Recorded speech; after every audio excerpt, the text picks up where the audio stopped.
وده بقى اول غدا انا هعمله معاكم. هنا بسلق الفراخ،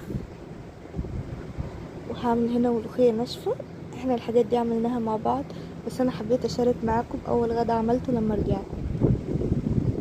وعملت رز بالشعريه، كان قمر يا جماعه، طعمه كان حلو قوي.